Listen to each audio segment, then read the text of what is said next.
Everybody, and welcome to Carving It Up Live right here on Twitter, as well as the Carving It Up YouTube channel and the Grid Network YouTube channel. As always, I am Bryson Carver. First, a little bit of a first here in the history of Carving It Up. So we've done Wednesday shows in the past.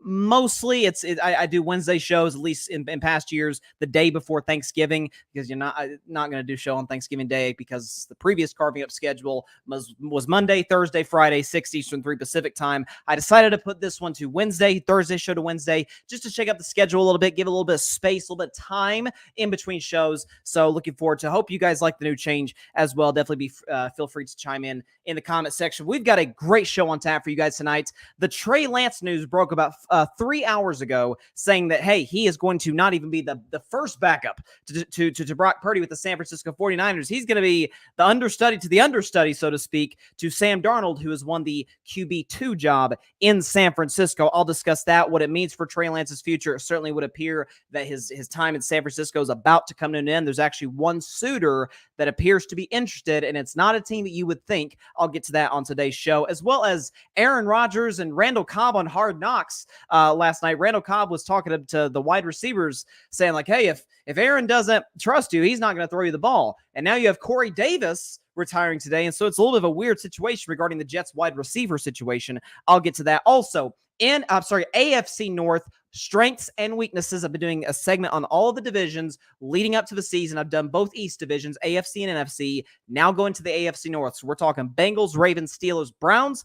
Who's got the biggest, what are these teams' biggest strengths? What's their biggest weakness? I'll get into that on today's show as well. And at the end of the show, our favorite midweek, and now we can call it Wednesday segment, Carving Up the Context. And I got a good one. I got it this morning. I was thinking all week. I'm like, what can I do? And then I got a gym this morning. I'll save it. Let's just say it involves a historically great basketball player. I'll leave it at that.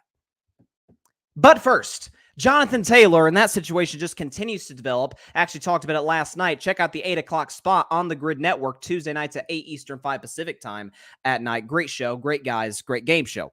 But talking about Jonathan Taylor, and now the Colts are giving him permission to seek a trade, see what the market looks like. There was actually news that broke today saying that they put a cutoff date, which is Tuesday. I'm not aware of any specific dates in the NFL calendar, or at least the significance that Tuesday has. But as it may be, Jonathan Taylor, that's his cutoff date.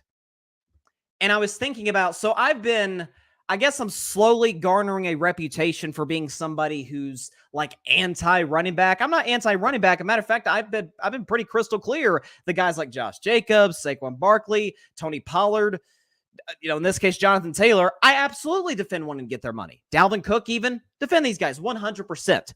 What I have said is that the data very, very, very clearly states you do not need an elite running back, or heck, even that elite of a run game, to not even just compete for and win a Super Bowl, just make the playoffs. Again, the Chicago Bears led the NFL in rushing this past year. And they got the number 1 overall pick of the draft, which they, of course, traded to Carolina, who took Bryce Young. I'm not anti-running back. I am pro-data. I am pro-analytics to a certain degree when they clearly state that they help or don't help you in the long run if you want to win football games at the highest level. But notice my two arguments, because I'm not moving off that position until proven otherwise, but notice what I was talking about. Super Bowl, playoffs. Colts aren't going to either of those this year. Their definition of a successful season, the Indianapolis Colts, would be very similar to the Houston Texans. I would say even more so because their quarterback prospect is far more raw. It's by week 18, is Anthony Richardson undeniably better than he is going into his first start week 1 against the Jacksonville Jaguars? If he is, and we've heard the term project be thrown around for AR, talking about a guy who has all the upside in the world, the question is whether or not he can meet it. I think Shane Steichen, who's done wonders for Justin Herbert, even more so for Jalen Hurts, because he's a very similar prospect to Anthony Richardson. If you look at his tape and his what people are talking about him coming out of Oklahoma, I think it will work from that perspective and that standpoint. But what you want if you're Indianapolis is to say, hey, could we find ourselves in a position where he gets better over the course of the year, maybe win 5 or 6 games. Maybe we surprise people. Maybe there's an upset here. Maybe we upset Jacksonville and wreck their chances of getting like the 1 seed or something. And you go into the 2024 season, or rather 2024 offseason, say, we are a significantly better football team today than we were at this time last year and build off of that. Jonathan Taylor would do wonders in terms of helping their young quarterback and helping his development. We know that Anthony Richardson, what has been my biggest question mark, my biggest concern for him, many's biggest concern, 52% completion percentage at Florida. One of the most inaccurate quarterbacks in college football last season. But he went number 4. Why? Because he's a freak athlete.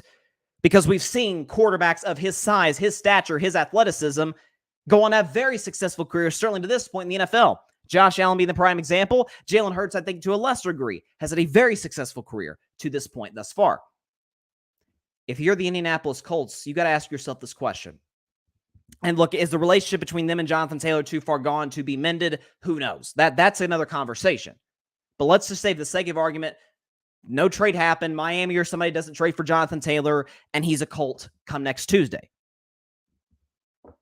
I think you sign him to a short-term deal. Whether it's a 2-year deal, 3-year deal, this is one of the rare instances in which I think you're actually better off giving the running back his money because you're not competing for a Super Bowl. You're not competing for a playoff spot. Your primary objective is for Anthony Richardson to be a significantly better player in Week 18 at the end of the season, going to the offseason, than he is right now. If that's the case, you've done your job. It's a successful season, whether you win one game. Of course, I don't know if he'll have been that much of an improvement if you win one game, but whether you win 4 games or 7 games, that'll be a successful season for the Indianapolis Colts. And if you give that rookie quarterback a dual threat guy, right, the running game to lean on to make the game a little bit easier for him, I think it'll do wonders for him. We've seen quarterbacks in the past. Dak Prescott had Ezekiel Elliott. Dak Prescott is a much better player today than he was his rookie year, despite what folks may tell you, like, oh, Dak was his best year was his rookie year because he only threw 4 picks. Yeah, but the Cowboys didn't really trust him near as much then as they do now. Dak had Zeke. Dak had that offensive line to sort of help him develop, help him ease in. I know we laugh at Russell Wilson and talk about is he washed or not, but there was a time in which Russell Wilson was considered a fringe top 5 quarterback in the NFL back in Seattle. When he had beast mode, when he had that offensive line, it eased him in. It helped his development. We've seen this with quarterbacks in the past, time and time again. It's only the just otherworldly talents that we've seen, like a Mahomes, like a Burrow, that really don't need a run game at all. Trevor Lawrence really doesn't need a run game. ETN helps, doesn't really need it. Anthony Richardson kind of does because he's so much more raw of a prospect, so much more raw of a talent. So if I'm the Indianapolis Colts, listen, I think they've handled this Jonathan Taylor situation about as poorly as one could. I think when you have an owner who has historically treated his players poorly in terms of how he talks about them publicly in the media, in terms of how he negotiates with them. Chris Ballard is the general manager, but we know Jim Irsay is sort of the face of that Colts franchise. It's kind of been a disaster over the past, well, really since Peyton Manning left. Certainly since Andrew Luck abruptly retired. But if I'm Indianapolis, I would keep Jonathan Taylor. I think it works for them in the long run. I don't know. I was just thinking about it, and I'm like, for Indianapolis, are they really, again, how much longer, how many more years before we look at the Colts and we're like, okay, because you got to realize, Jacksonville's just getting better. Trevor is only going to get better. Houston, I kind of like Houston. Among teams that I'm almost certain won't make the playoffs, Houston's got one of the better, for whatever this means, Houston's got one of the better rosters in that regard. Had some good additions in the offseason. I thought they had a solid draft. Obviously got the second overall pick in total. So listen, I don't think that this is a season that the Colts are going to look back and say, hey, I shocked the world, got to the playoffs, won a playoff game. For that reason, I bring Jonathan Taylor back. I really would. I'm telling you, we are 2 weeks from tomorrow away from getting to week 1 of the NFL season. So I'm assuming, again, we're trying to work on a set date, trying to work on a potential guest, but I'm assuming 2 weeks from now, either to the day, so 2 Wednesdays from now, or that Thursday opening night, I will do my NFL preview show. This will be the 4th one that I've done. I've covered, this will be my 5th season covering the NFL on Carving It Up, my 4th full season doing so.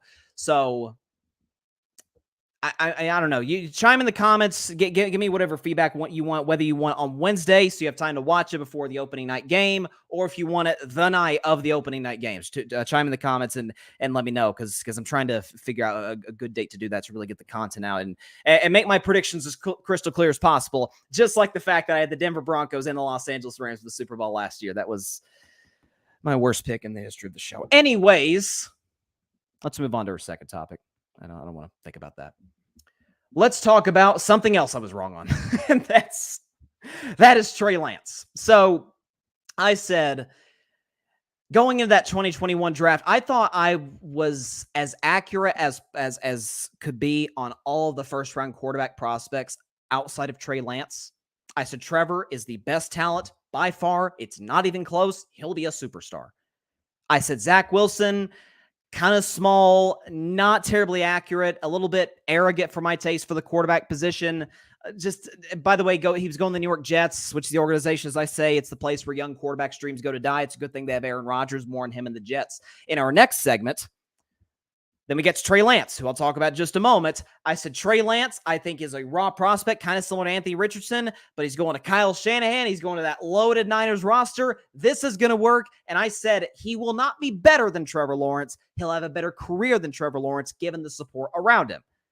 Clearly, I've been wrong thus far on that. I'll get to Trey in just a moment. The fourth quarterback taken was Justin Fields. I said, I think I like him, but it's kind of a wait and see. Where does he end up? And we are still kind of going to year 3 for Justin Fields, a big prove-it year for him. Wait and see. And then the last quarterback draft, I think I was just as right on him as I was on Trevor Lawrence in the other direction. I said Mac Jones is a backup quarterback. I think he's pretty much shown that. Trey Lance, though, the news broke today that the San Francisco 49ers have named Sam Darnold the backup quarterback to Brock Purdy, meaning Trey Lance is QB3, and they're going to look to move him. And not only are they looking to move him, it sounds like they've been doing so for a very long time, going all the way back to the combine.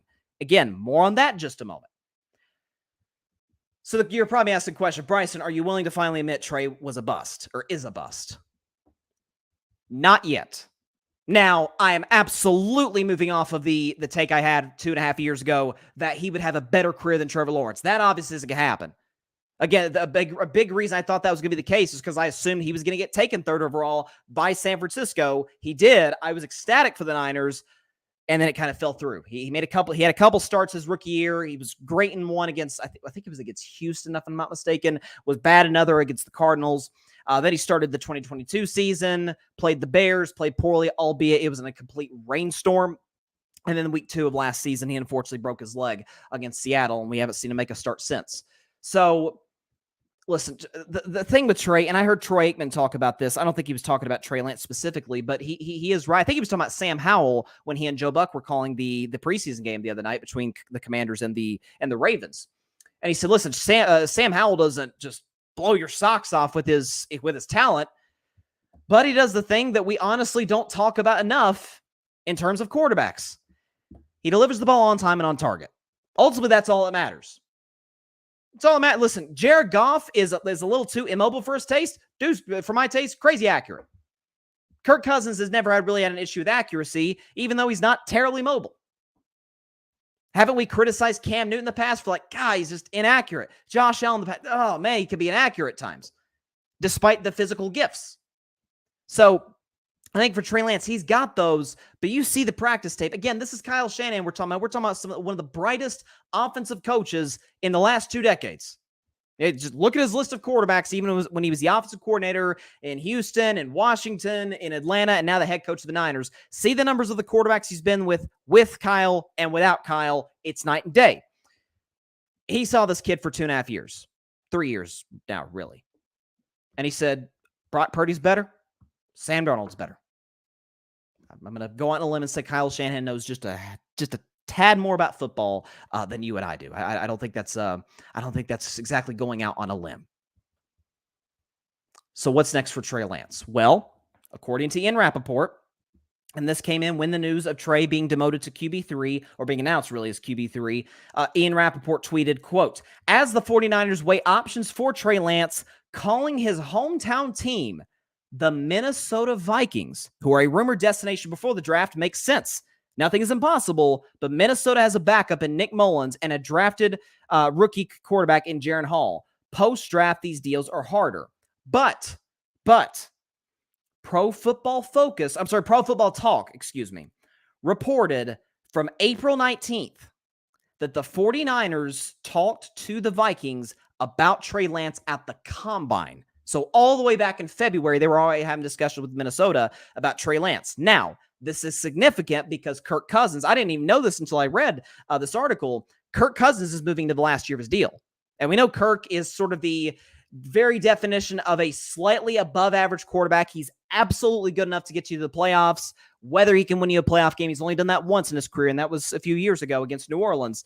He's got a great roster, shouldn't say great roster, a very talented offense, a good head coach in Kevin O'Connell. So for Minnesota, listen, Detroit's only getting better. Green Bay, we'll see. Chicago undeniably got better this offseason. It's a big year for Minnesota. Not a year for them to win the Super Bowl or anything, but they need to get to the playoffs in order for Kirk to at least have a chance to keep his job. If they go 9-8, miss the playoffs, Kirk's out of there. So is Minnesota in a position where they say, hey, we're not going to be bad enough to get a top 5 pick in the draft unless obviously we trade for one. But Kevin O'Connell's an excellent head coach. He comes from the Sean McVay tree. I think it's safe to say, as great of a coach as Sean McVay is, the Rams missed a lot of people last year in one of the most, probably the worst Super Bowl defense in the history of the NFL. But is it fair to say they missed their offensive coordinator, Kevin O'Connell? I don't think I'm going on a limb saying that.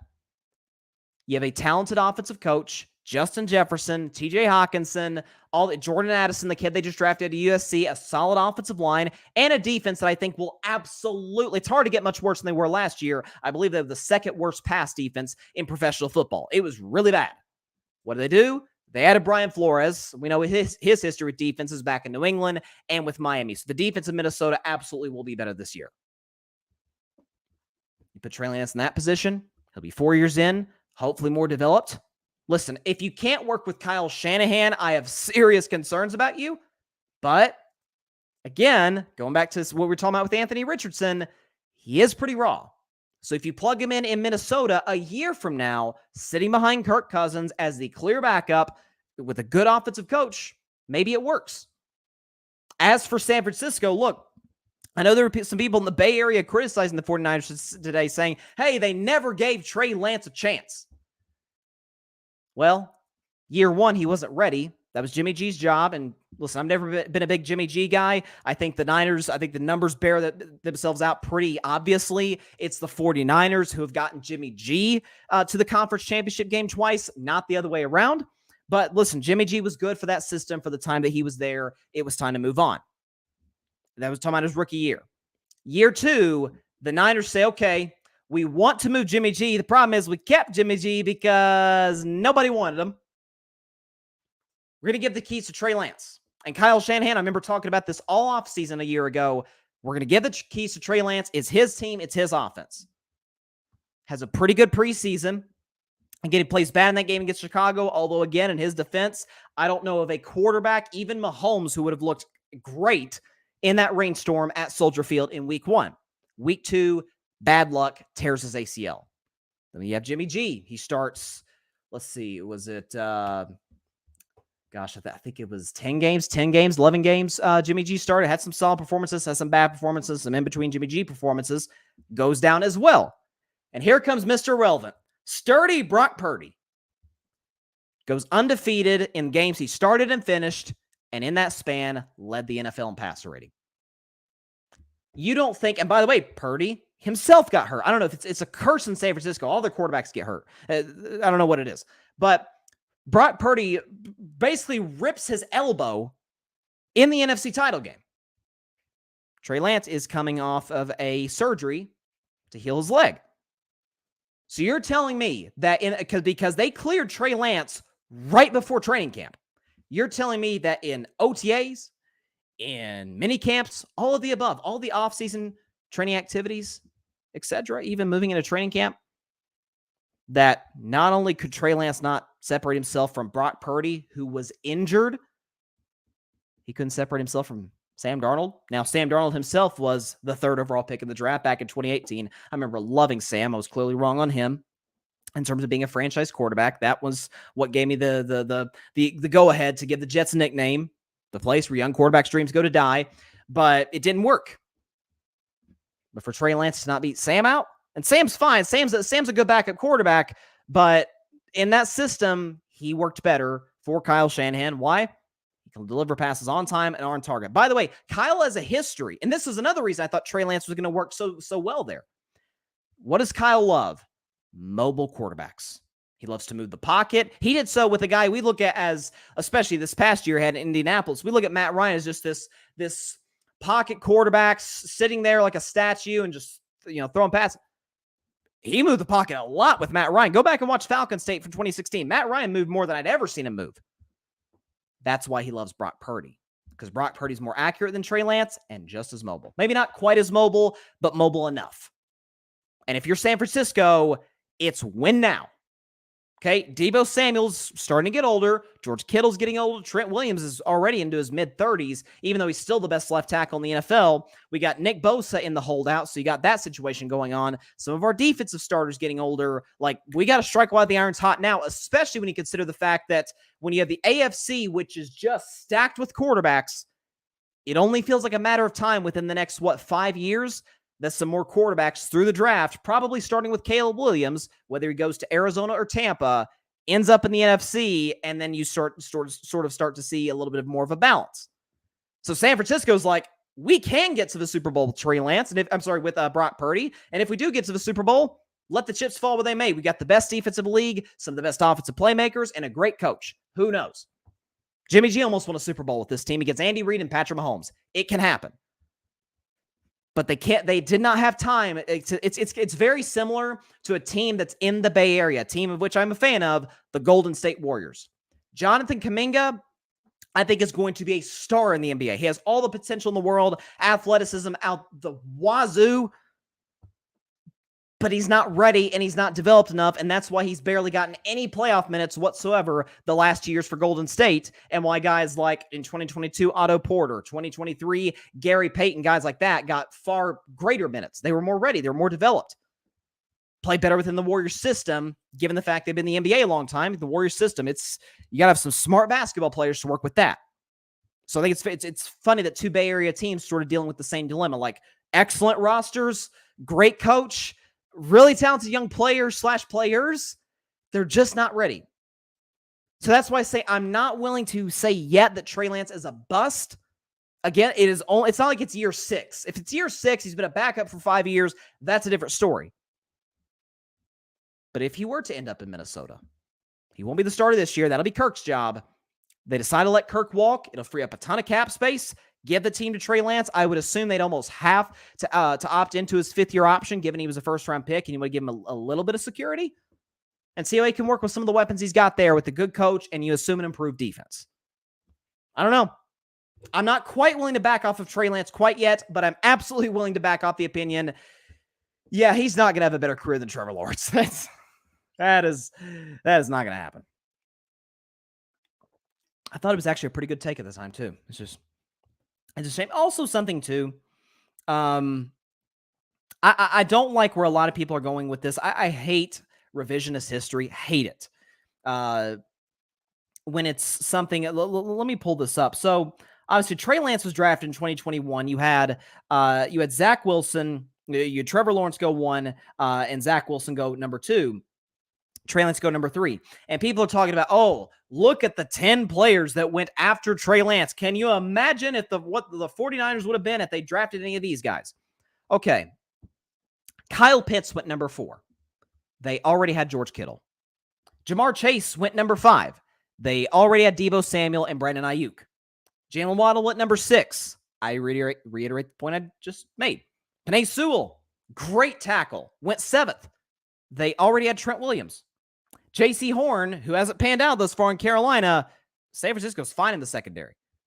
Patrick Surtain, same thing. They're fine in the secondary. Number 9 to Denver. Number 10, Devontae Smith to the Philadelphia Eagles, wide receiver. They already had wide receivers, Ayuk and Deebo Samuel. They also had my man Juwan Jennings. And they also, to pick 11, Justin Fields to the Chicago Bears. You could argue, hey, they should have taken Fields over Lance. got to remember at the time, a lot more people are in on Lance than Fields. If you weren't one of those people, then that doesn't apply to you. But he was the far more coveted prospect. Number 12, Micah Parsons to the Dallas Cowboys. Again, they had Nick Bosa. They have Eric Armstead in the interior. They have Kinlaw on the interior as well. Like, we can do this revisionist history, but it's like it drives me crazy when people talk about like the Denver Nuggets, for example, when they won the championship. They were like, nobody respects us. It's like, well, that's easy to say now because you won the championship. You'd never won before. As a matter of fact, don't get on us, because that was kind of conventional wisdom in the NBA that Jokic was great, but probably was never going to lead you to a championship. Clearly, I and a lot of people were dead wrong.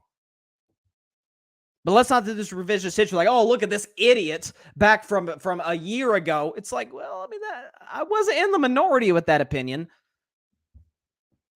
If you want to crush me for picking Denver to win the Super Bowl, hey, knock yourself out. By the way, Rashawn Slater went 13th to the Chargers. I love Rashawn Slater. They already had Trent Williams. Like, the Niners that's the thing. They're so stacked of a roster. John Lynch has done such an incredible job of acquiring great players through trades, drafting well. They needed a quarterback, and they swung and missed with the third pick in 2021. Did they hit a home run? Maybe not a home run. Did they hit a ground rule double? Because ground rule double has got to be a little bit of luck involved with that, right? And drafting Mr. Relevant in 2022? I think so. I don't think Brock Purdy's ever going to be a superstar. I don't think he's ever going to be a top 10 guy. But is he top 5 in the NFC? Absolutely. I think Hurts is the best quarterback in the NFC. Dak second. Probably Goff third. Cousins fourth. And then it's between Geno and Purdy. I guess Daniel Jones maybe is in that discussion, although I'm kind of hesitant on that. So if you're top 5 in your conference with that roster, you can absolutely win. Very curious. I'm pulling for Trey Lance. I've heard he's a good kid. I'm pulling for him to go to a situation where he, has an opportunity to succeed. It wasn't meant to be in San Francisco. It was a win now roster with a prospect at quarterback. That would be like if the Philadelphia Eagles, let's say they didn't have Jalen Hurts, but they had the roster that they have. That'd be if they drafted Anthony Richardson and he didn't quite pan out as quickly as they wanted to. Well, he's probably not going to, because he needs some time to develop. Philly's like, we don't have time for him to develop. We got this roster with a lot of great players now. We got to strike while the iron's hot. San Francisco's in that position. Don't blame them for moving on from Trey. Rooting for Trey in the future, and I understand them going with Darnold as the backup. But ultimately, listen, knock on wood, Purdy stays healthy, because if sturdy Purdy's healthy, I think that's the best team in football, not just the NFC. Whether they'll win the Super Bowl or not is another question, because that guy in Kansas City is still around, and there's a lot of great quarterbacks in the other conference. We'll see. But as far as roster, I think San Francisco is easily the best. I mean, they literally don't have a weakness. Again, end of the show. Sorry, second to last segment of the show. About 15, 20 minutes from now, I'm going to do AFC North strengths and weaknesses. Whenever I get down to the NFC West and I get to San Francisco, I guess strength, everything, weakness, quarterback health. I mean, that's it. Great coach, very good quarterback, great running back, great offensive line, great tight end, great receivers, great defensive line, great linebacker, great safety.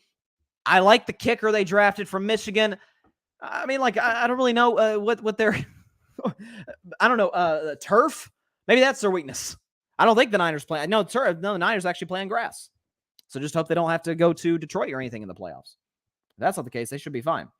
Okay, so Jets are on Hard Knocks this year.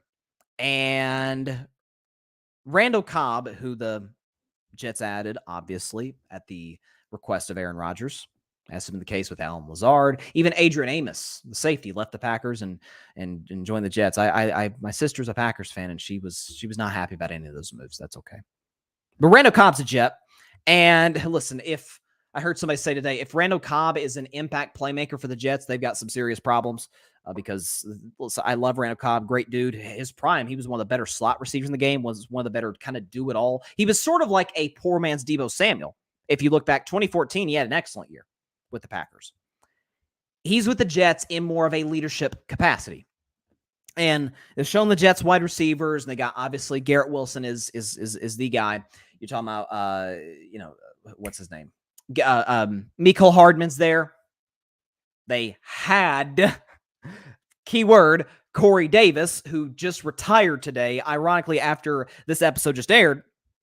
And Randall Cobb was talking to the wide receivers, and he was saying, quote, if he don't trust you, he being Aaron Rodgers, if he don't trust you, he not gonna throw you the ball.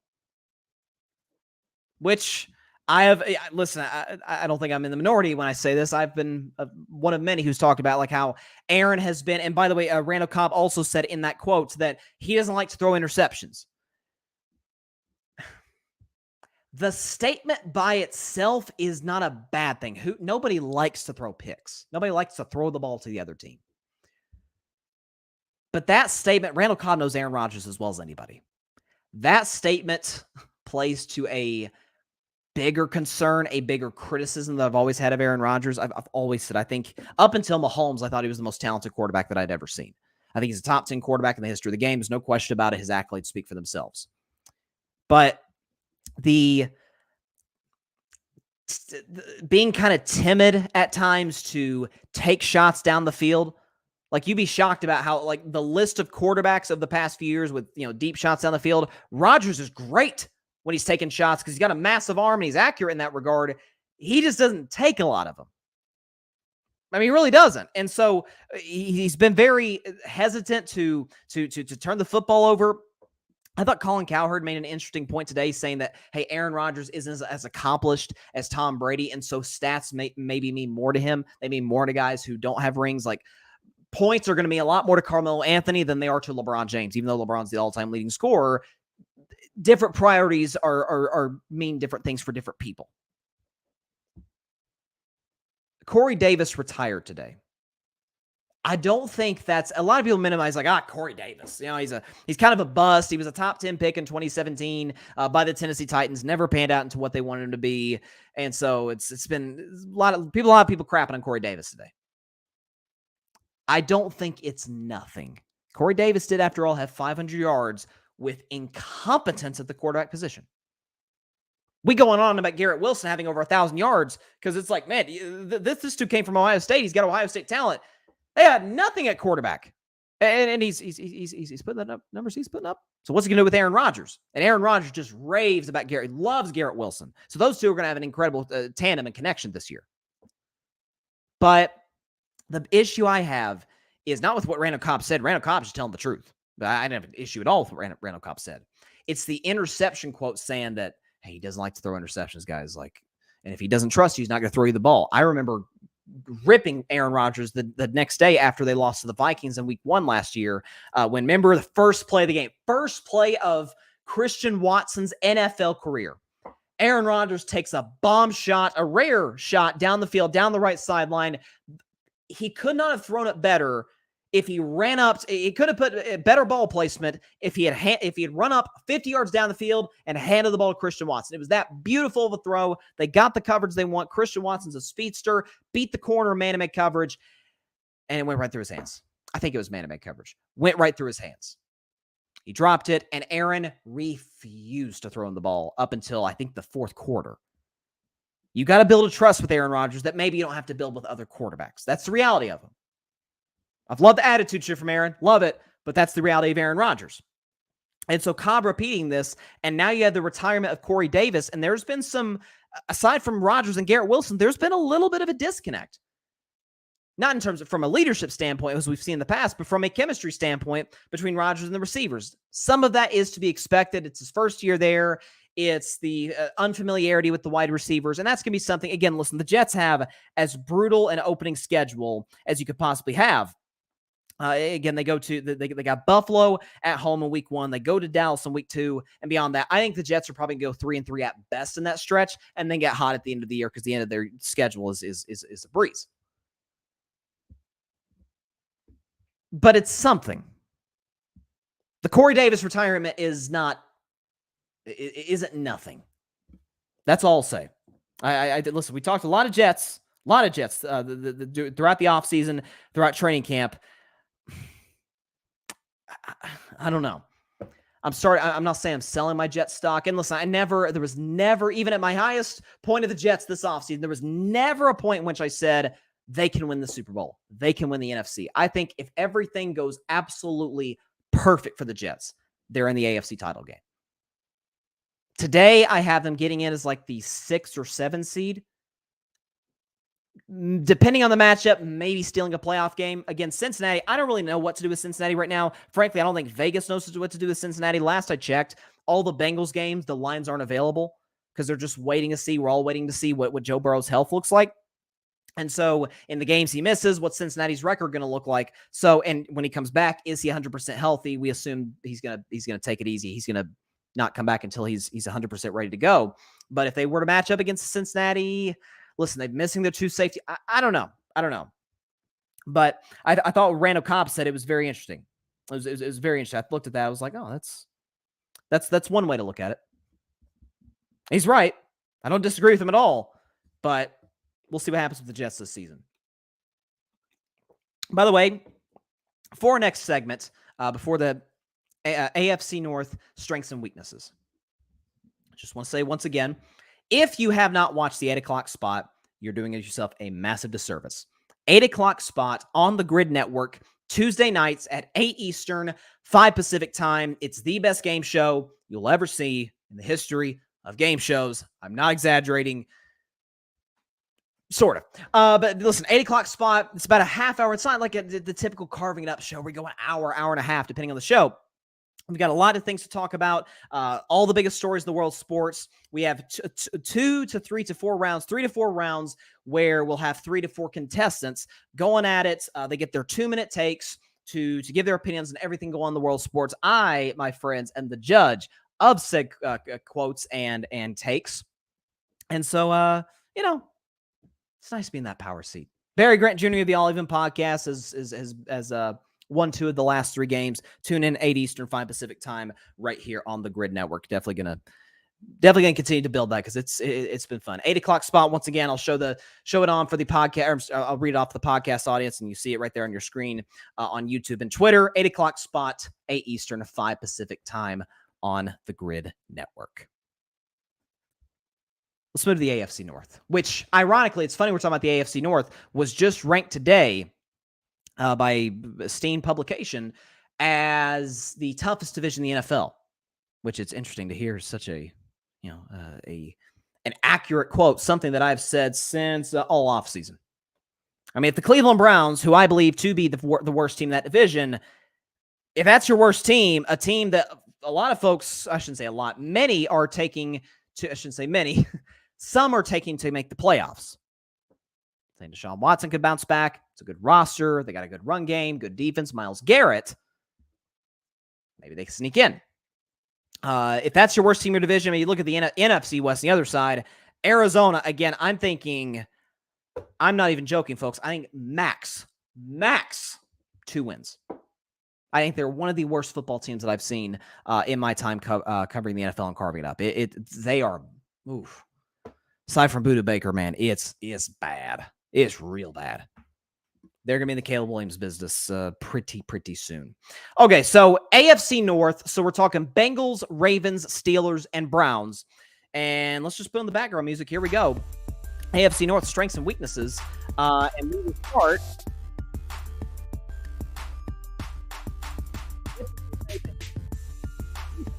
Their biggest strength, I had to think about this one for a little bit because I got a lot of strengths, but I settled on this one. Easily the best quarterback and skill position pairing in the sport. Joe Burrow's resume speaks for itself. Back-to-back AFC Championship game appearances in seasons that he started and finished. He's been in the MVP discussion in both seasons. Certainly was last year. He's probably the most accurate quarterback in the NFL, more mobile than we give him credit for. And he's got about as loaded a receiving core as you could possibly have. Jamar Chase, T. Higgins, Tyler Boyd. Got a good tight end there. He's got Joe Mixon at running back. He's got an improved offensive line with Orlando Brown coming in at left tackle. Listen, Cincinnati is a team that it's crazy to think about what an elite quarterback talent can do for how we view you as a franchise. 2 years ago at this time, we looked at Cincinnati like, 7-8 wins. Same old Bengals. Maybe they get into the playoffs, but they'll be one and done, just like the Marvin Lewis, Andy Dalton era, just one and done in the playoffs over and over and over. Now we view Cincinnati Bengals as a lot of folks are picking to go to the Super Bowl. It's amazing what an elite quarterback can do, and it's just another opportunity for me to say how dead wrong I was on Joe Burrow. Like I was like, he's fine. I don't think he's number one pick worthy. I was clearly wrong on that. Their biggest weakness, though, the Cincinnati Bengals' biggest weakness is that the secondary has concerns due to injuries and free agency. So this past offseason, the Cincinnati Bengals really suffered some devastating losses in the back end of their secondary, losing Von Bell and Jesse Bates. Now, they drafted a kid, I think, out of Alabama to replace one of those guys, although today I don't think he's at the top of their depth chart. So, second, by the way, Chidobe Awuzie, who's their number one corner, is coming back coming back from injury. Is he able to get back to what he was pre-injury? We'll see. He was very good for them in that Super Bowl run, playing against Tyreek Hill and company. And T. Higgins, more specifically, is more of a physical corner. So, listen, Cincinnati does have a ton of weaknesses. I love their front four. Even their front seven is good. It's the back end of their secondary that I think gives me cause for pause. And so we'll see what happens with the Bengals. But obviously, all that goes to hell if Joe Burrow is healthy. So that's a wait and see situation. To the Baltimore Ravens, who, as much as it pains me as a Pittsburgh Steelers fan, I look at this team as a Super Bowl contender. I'm sorry. I think they got significantly better in the offseason. So here's their strength. And they got many, but their biggest strength. With the addition of legit outside weapons, Lamar is the hardest quarterback to game plan for outside of Patrick Mahomes. He's that great. You say, Lamar Jackson, he's only got one playoff win. Yeah, he's also won 75% of his games. And just a little note, fact for Baltimore Ravens from this past season. When Lamar Jackson is out of the Ravens lineup, they average 12 points. When he's in the Ravens lineup, they average 25 points. So they double it. You add Zay Flowers. Did you see Zay Flowers in that preseason game against Washington? I know it's just preseason, but doggone it, he looks good. I loved him out of Boston College. He reminds me a lot of Devontae Adams in a certain respect. So you got that outside weapon. You got a healthy OBJ. You got Mark Andrews coming back. You got J.K. Dobbins. You got an offensive line. Rashad Bateman. You got a really good receiving core, an excellent offensive line, a very productive running back, and Lamar Jackson. By the way, a great defense as well. What's their weakness, however? When Lamar's out, the Ravens' offense is barely functional. Again, back to what I was saying, averaging 12 points a game without him, 25 with him. Listen, Tyler Huntley's he's a perfect quarterback for Lamar Jackson from a stylistic standpoint. You always want your backup quarterback to be very similar to your starter. That's why I thought RG3 was a perfect backup for Lamar about 3 years ago. You know, Brian Hoyer was always Tom Brady's backup for the longest time, very stylistically the same. And so I think for Lamar Jackson, it's going to be a matter of whether or not he's able to stay healthy. He got his bag. He got his weapons. He's got as good of a chance to compete for a Super Bowl, albeit in a loaded AFC, as he's ever had. Like, when I'm looking at contenders in the AFC, of course, you have the defending champs. You have Cincinnati if Burrow's healthy. I think Jacksonville's a contender. And I think Baltimore's in that spot. I do not trust Buffalo whatsoever. I don't really trust anybody in the AFC East as a contender right now. Absolutely going with the Baltimore Ravens in that regard to compete for potentially a Super Bowl. And if Lamar Jackson's healthy, they absolutely can do that. But he's got to stay healthy, and that's been an issue the last years. He's ended the season injured. Moving on to my Pittsburgh Steelers. What's our biggest strength? We've got many, but what's our biggest strength? It's that the defense is good enough to give them a chance to win every single game. How about this, folks? In the last 7 weeks of the regular season, the Pittsburgh Steelers did not give up 20 points to any of their last 7 opponents. Not even the Raiders, who had Hunter Renfrow and Devontae Adams and Josh Jacobs. Not them. Not Cleveland, who had Nick Chubb and Amari Cooper and all those weapons. Njoku. Not any of those teams. Last 7 weeks of the season. TJ Watt, Minka Fitzpatrick, Highsmith, the guy they just gave an extension to, excellent pass rusher. Joey Porter, the kid they drafted in the second round, I think is going to be a star in the NFL. He should have been a first-round pick. Thank God he fell to Pittsburgh. Listen, we know the Steelers' identity for their entire history, certainly in the Super Bowl era, has been defense dating back to the 70s with the Steel Curtain, led by the great Mean Joe Green. You think about the defenses of the modern times, led by James Harrison. They've had some great defensive players playing that organization, great offensive players as well. But that defense, every game they play, even against your Mahomes and your Burrows and your Allens and your Rodgers, they can keep you in those games because they're that elite of a defense or that deep of a defense. And it's Mike Tomlin we're talking about, who's one of the defensive masterminds in the modern NFL.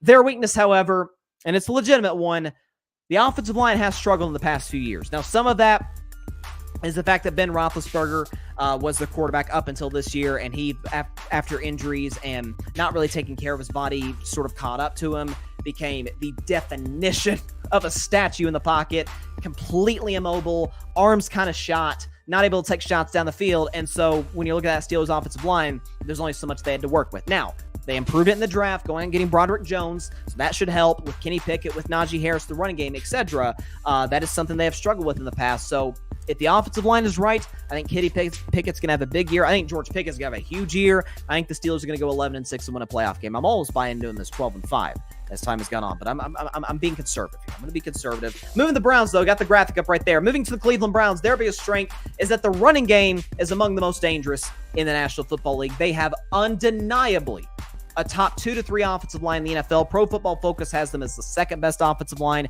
in the NFL, with stars everywhere, Pro Bowl level players, all pro players everywhere. And of course, they got Nick Chubb, who's a top 5 running back in the National Football League. Led the NFL in rushing not too long ago, if I'm not mistaken. I think he finished second last year to Josh Jacobs. That offensive line is going to give them plenty of time. And listen, that running game, again, we talk about running games are not going to put you a lot closer to competing for a Super Bowl, for making the playoffs, but in the case of the Cleveland Browns, with the Deshaun Watson, who we'll see if he's able to get back to the old Deshaun, that's going to help them in the long run. Listen, they had a lot of quarterback turmoil over the past couple of years with Baker Mayfield regressing, and they had didn't Case Keenum, not Case Keenum, somebody else, one of these career backups started a game for him in the past. Jacoby Brissett started 11 games for him last year in Deshaun's suspension.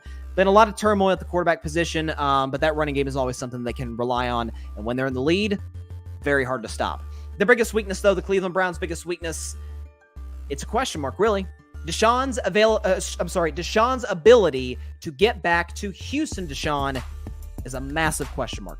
We're talking about Houston Deshaun. This was a guy who in 2020 was probably the best quarterback in football. And that sounds weird given that he played on a 4-12 team, a 4-12 Houston Texans team. But there's a reason his market was as high as it was before the off-field stuff came to fruition, came to light.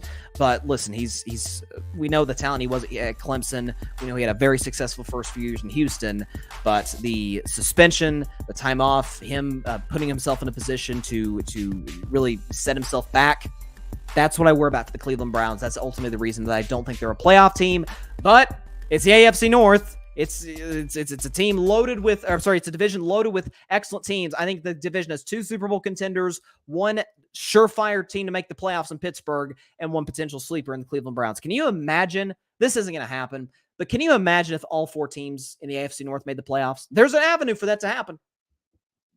I mean, I remember there was a point last year, and New England did, New England things, and the Jets did Jets things. There's a point in time in which all 4 AFC East teams were going to make the playoffs last year. So it's not out of the realm of possibility. It's not. Even there was even a point with the NFC East, all 4 teams were in the playoff picture last year. So it's not out of the realm of possibility, but I think only 3, I shouldn't say only 3. I think 3 of the teams have a great chance of getting in. So let's recap real quick before we get to carving up the context. Biggest strength of the Cincinnati Bengals is that they have easily the best quarterback and skill position pairing in the sport. The Bengals' weakness is that the secondary is concerns due to injuries and free agency to the Baltimore Ravens. Their biggest strength is that with the addition of legit outside weapons, Lamar is the hardest quarterback to game plan for outside of Mahomes. Their biggest weakness is that when Lamar's out, the Ravens offense is barely functional, again, only averaging 12.5 points per game. Moving on to my Steelers, our biggest strength is that the defense is good enough to give us a chance to win every single game, as evidenced by the last 7 games of last year. The biggest weakness, though, however, is that the offensive line has struggled in the past few years. Hopefully, we've upgraded and fixed that to a certain extent. And finally, the Cleveland Browns running game is among the most dangerous in the NFL. The Browns' weakness, I keep saying availability. Deshaun's ability to get back to quote unquote Houston Deshaun is a big question mark. That is my weaknesses and my strengths for the AFC North, the toughest division in football. On Friday, again, carving up the context in just a second, but on Friday, we will get to the NFC North. So we're talking Vikings, Lions, Packers, Bears. That's a strange division. I'm like 99% convinced that the Lions are going to be in the playoffs. I am 50% convinced they're going to be the NFC Championship game, as I've said all offseason. Minnesota, I don't know really what to do with them. Chicago, I like them. They got better, particularly at the offensive line. It's just can Justin Fields make that big year 3 leap? We'll see. And they have a solid coach in Eberflus. And as for the Packers, well, albeit it was an injured Aaron Rodgers, but they failed to qualify for the playoffs with him.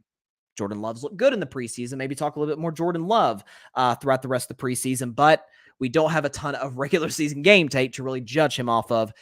And there's a reason. If he would have popped at practice, I remember there's been some Mahomes comparisons for Jordan Love, which is, I don't get that one. But people talking about how, hey, Jordan Love is the next, he's the next guy in the line of great Green Bay Packer quarterbacks. Well, if that was the case, why didn't he start over a clearly regressed Aaron Rodgers last year? That's my only question. That's all I'm saying. I don't know. Is it a unfair question to ask Cheeseheads? I'm just saying. NFC North, though, on Friday's show, strengths and weaknesses. So there's the AFC North. Okay. I love this segment. It is time for the best midweek segment in all of sports. It's carving up the context. Roll the clip, baby.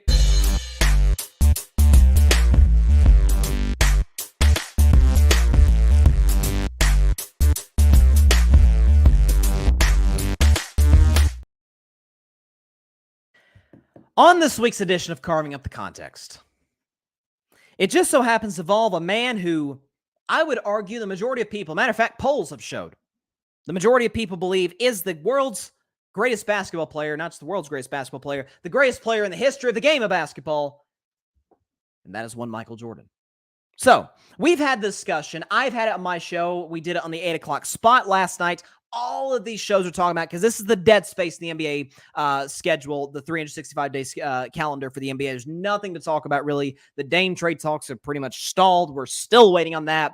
Hasn't been a whole lot happen in the NBA. So, when Steph Curry, when asked by Gilbert Arenas if he was the best point guard of all time, Steph, and I appreciate him for doing this, not this false humility nonsense, saying, yeah, I'm the best point guard of all time. There's been a lot of pushback, and obviously I'm a huge Steph fan because I'm a Warriors fan. Steph made me fall in love with the game of basketball in 2013. But when you talk about the discussion of being the greatest point guard ever, I still got Magic ever so slightly above Steph, but for some reasons that I detailed on Monday's show, don't have a ton of time to get into today, I think if Steph gets another title, he passes Magic Johnson. Well, Michael Jordan, according to Stephen A. Smith this morning, I'll play the clip for you on First Take, MJ adamantly disagrees. There was one error in what he said to Stephen A. In a text, but let's go and play the clip for you, what Michael Jordan allegedly text to Stephen A. Stephen A. read it off this morning on ESPN First Take. Take a listen. I have to read you a text that I received this morning at 5:54 a.m. Good morning, sir. Although greatest of anything is always a debate, I beg to differ on greatest point guard of all time with what you said. Magic Johnson is easily the best point guard of all time. Steph Curry is very close, but not in front of Magic. You must define point guard to really have a serious debate. Steph Curry is by far the best shooter of all time. Yes, his movement has created many shots for his teammates. He's a career 43% three-point shooter. But Magic Johnson invented the triple-double. Not true invented, but makes it more noticeable in terms of the impact on the game. It's a point guard stat, to be honest. Magic was the best. We can go on, but I don't want to take up too much of your time. I know you get the point. By the way, Magic has 5 NBA championships. Wow. That quote this morning at 5:45 was from Mr. Michael Jeffrey Jordan. Wow. How about that? And he asked me, to read it on the air. He said, I'm not backing up for it. He said, I'm tired of this argument about Magic Johnson not being the best point guard in the history of the game. He is the best point guard in the history of basketball. That is from Michael Jordan. Okay. So, again, Stephen A. says that Michael Jordan texted him this this quote this morning. And listen, Michael's entitled to his opinion like everybody else. And Michael, according to the text, if it is Michael, made some great points. Is that when you talk about the triple-double, Magic was sort of the first guy to sort of make it sexy. Oscar Robertson played before Magic. Oscar had the triple-double record, of course, before Westbrook broke it a couple of years ago. But it was really Magic who sort of made it like a thing. Like people talked about the triple-double. Magic Johnson did it. You've had Jason Kidd. You've had LeBron James. You've had, obviously, Russ. A lot of great players who've really redefined what that means. But Magic was sort of the first guy to do it. It was one sort of error in what my MJ said. I don't want to be too picky here, but he was saying Magic Johnson's the greatest point guard, and it's not even close. And then he went on to say something along the lines of Steph isn't far off. It's like, well, that's kind of inconsistent. Be that as it may. I was thinking about this, carving up the context. And the context is, among all-time great players, I'm talking guys who are in the Mount Rushmore discussion, I don't think anybody has a harder time embracing the younger generation than Michael Jordan. Even LeBron. LeBron's in the on Mount Rushmore, no question about it. He's in the GOAT discussion. I think he is the GOAT. He's minimum in the GOAT discussion. Even the younger guys coming up today, he raves about Luka Doncic. And he raves about Ja Morant. And some of these other young, talented guys come to the NBA. Goes on and on about them. Remember, even when Talen Horton-Tucker and all that stuff when he played for the Lakers, he's like, oh, Talen's next in line. You know, THT's next in line. Here he comes. He always gives the younger generation their flowers. Magic Johnson goes on and on about some of the young guys that he loves. LeBron goes on and on about Steph. Loves some of the guys, younger guys of today's generation. Sort of the millennials in the NBA, even younger than that. You talk about Larry Bird. I saw Larry Bird, this quote from him the other day, and he was talking about, man, I hate seeing how guys of my time just talk bad and badmouth the guys of today. He said the game of basketball has never been in a better place from a talent perspective. Bird gives the younger generation their flowers. You talk about Shaq loves Steph Curry. Loves LeBron James. Now, he played with LeBron James. But he goes on and on about some of the guys currently. He's a little hard on the big men, guys like Jokic and Embiid. But everybody else, he's been very praiseworthy of. And Kobe was as well. Kobe was very praiseworthy of some. Remember what he said about Damian Lillard? He saw Damian Lillard coming before a lot of us did. He played him. He's like, oh, this kid's got it. We see what Dame is now. MJ really doesn't do that. Michael Jordan, let's just say, not just in terms of how he has not embraced the younger generation. Let's just say when it comes to, and I hate to bring this up, I actually don't, but when it comes to having an eye for talent, it ain't great. It ain't great. When he was the owner of the Charlotte Hornets, here's his draft history. So in 2006, he took Adam Morrison. In 2007, he took Jared Dudley. 2008, he took DJ Augustine and Alexis Aginsa. In 2009, he took Gerald Henderson. And in 2011, he took Bismack Biyombo and Kemba Walker over Klay Thompson and Kawhi Leonard. 2012, he took Michael Kidd-Gilchrist. And in 2013, he took Cody Zeller. 2014, he took Noah Vonleh, PJ Hairston. 2015, he took Frank Kaminsky. 2015, he took, 2015, Frank Kaminsky. 2017, he took Malik Monk, who's proved to be a good player, just not with Charlotte. 2018, Miles Bridges. 2019, PJ Washington. 2020, one of the few that's panned out, LaMelo Ball. 2021, James Bouknight and Kai Jones. 2015, Mark Williams. Not great. A lot of those guys were us. By the way, again, if you look at some of the guys he took above certain other dudes, he took Augustine over Brooke Lopez. He took, there was also the worst incident of this was when Jordan reportedly rejected an offer of 4 first-round picks from the Boston Celtics in order, they wanted Frank Kaminsky. 4 first-round picks he rejected. One of those first-round picks ended up becoming Jaylen Brown. Think they could have used Jaylen Brown in Charlotte? I think they probably could have. By the way, he took Marco Bellinelli in 2016. He should trade their first-round pick for Marco Bellinelli, rather. He drafted Malik Monk over Donovan Mitchell and Bam Adebayo in 2017. He swapped the number 11 pick, which was Shai Gilgeous-Alexander, and took Bridges over Tyler Hero in 2019. Again, hasn't been great. It's not. So again, we talk about context and we talk about how, and again, I don't think this is irrelevant to the GOAT discussion, but it bothers me. I think Dr. J did it to a horrible degree with Kevin Durant, but most, if not all, of the Mount Rushmore caliber guys, God rest his soul, the late great Bill Russell did as well. Talk on and on about Kobe Bryant and LeBron and some of these younger guys. MJ is one of the very few who refuse to do it, who refuse to give LeBron his love. Matter of fact, remember when LeBron James, I wish I could forget it, but I can't because it was the 2016 finals, which still scars me as a Warriors fan, the 3-1 comeback by the Cavs. Remember, Cavs come back from 3-1 down. Bron drops 41 in Game 5, 41 in Game 6, and a triple-double in Game 7, including the most iconic defensive play in the history of basketball.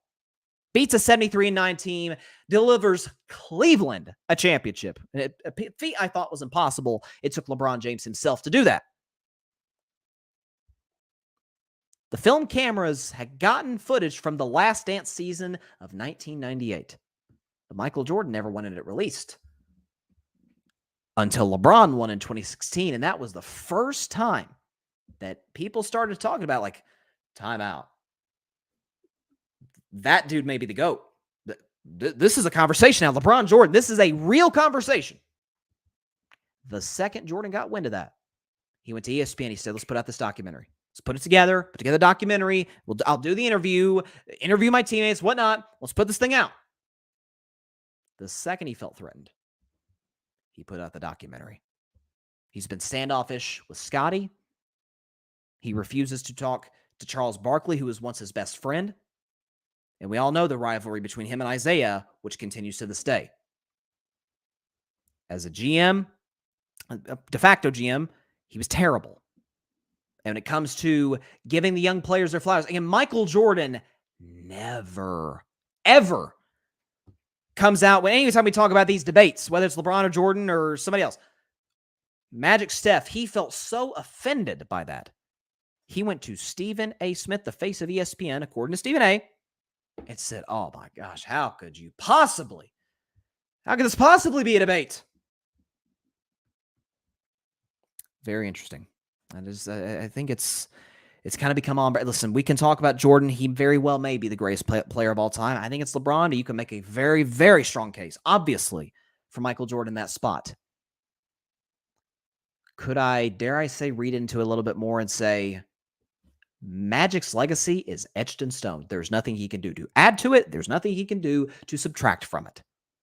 Steph, it's still being molded as we speak right now. Steph is not done. Steph is still at age 35. Next season, toward the end of the season, he'll be 36. Still looks like he's at his prime. And Michael probably isn't threatened by Steph in the GOAT discussion, but he knows Magic was close there for a while.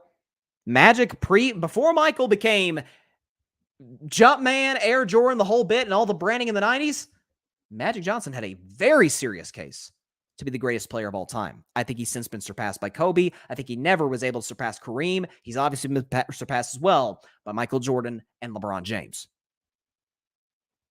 Do you think that because he felt like Magic was one of his true contemporaries, one of the guys who he felt like really could see him eye to eye, and people talking about Steph potentially passing Magic, he feels a bit threatened?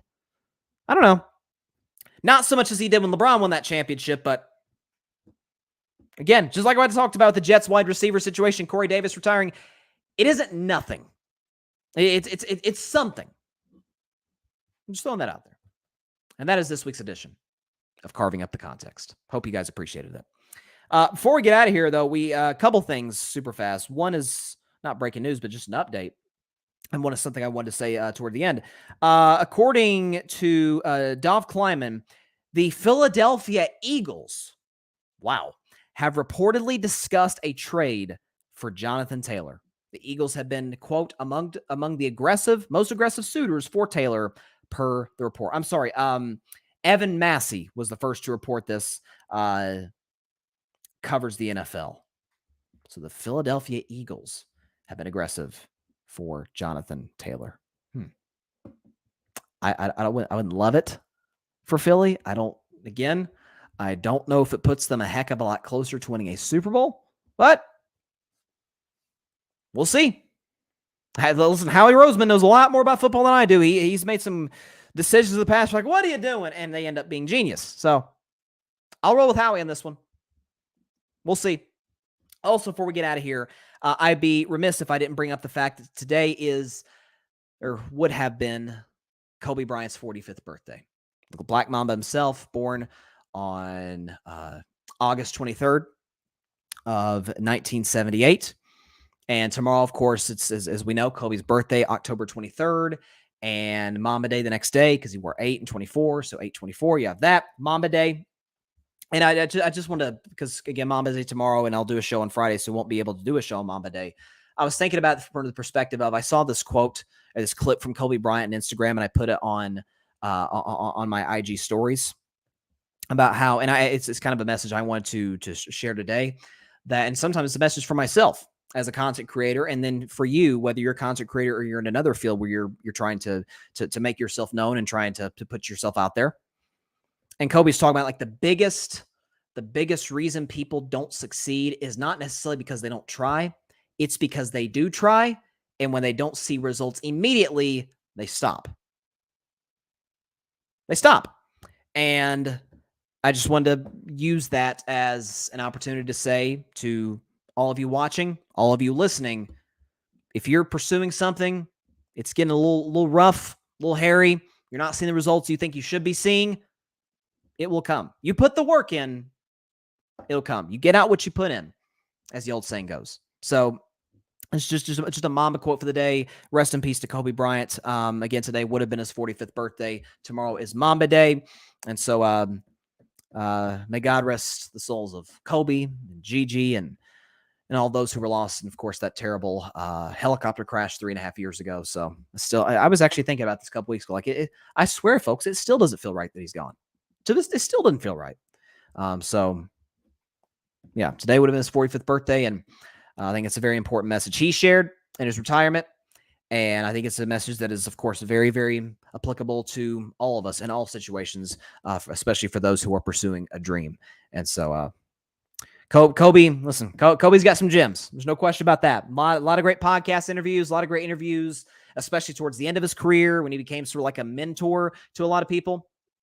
So it's, his legacy, there's no question, will live on. That goes without saying. So rest in peace to Kobe Bryant and everybody else. And with that, that's all the time I have for today's show. Appreciate everybody stopping by as always. Again, first Wednesday show on our new schedule. Carving It Up Live will be Mondays, Wednesdays, and Fridays. Same time as usual, 6 p.m. Eastern, 3 p.m. Pacific time on Twitter, as well as the Carving It Up YouTube channel and the Grid Network YouTube channel. Be sure to like, share, comment, and take 2 seconds out of your day. Hit that big red subscribe button. Helps the channel grow exponentially. And be sure to go subscribe to the Grid Network. That is GRYD, the Grid Podcast Network, right here on YouTube, as well as any and everywhere you get your podcasts, be it Apple Podcasts, Spotify, iHeartRadio, Google Podcasts, any and everywhere you get your favorite podcasts. We certainly would be delighted here at the Grid if we are amongst your favorite podcasts, amongst the rotation of your favorite podcasts. We got some great shows. Again, sort of the game show of the Grid Network, the 8 o'clock spot. I'll put up the logo one more time for you here on YouTube and on Twitter. The 8 o'clock spot, Tuesday nights at 8 Eastern, 5 Pacific time, right here on the Grid Network's YouTube channel and the Grid Network's Twitter handle, X handle, whatever the heck. And it's a great game show, having a blast. Last night's show was incredible. Please check it out and tune in next week. So, hope everybody has a great week. I'll see you on Friday. Please continue to stay safe out there. Please be sure to take care of your physical as well as your mental health. And please, please, please, please, especially here in the state of Tennessee, be sure to contact your local state representatives and senators to demand change for gun violence here in America. Again, God bless those in Tennessee who are here in my home state for fighting for just that. See y'all on Friday. Stay safe out there. God bless you all. Peace out. Hopefully this isn't the last time I do this, but one more time, Poppy. The Yankees lose. Thanks so much for watching the show on YouTube, and be sure to go click that big red subscribe button and check out the other clips and full shows from Carving It Up Live, as well as our other incredible content creators here on the Grid Network.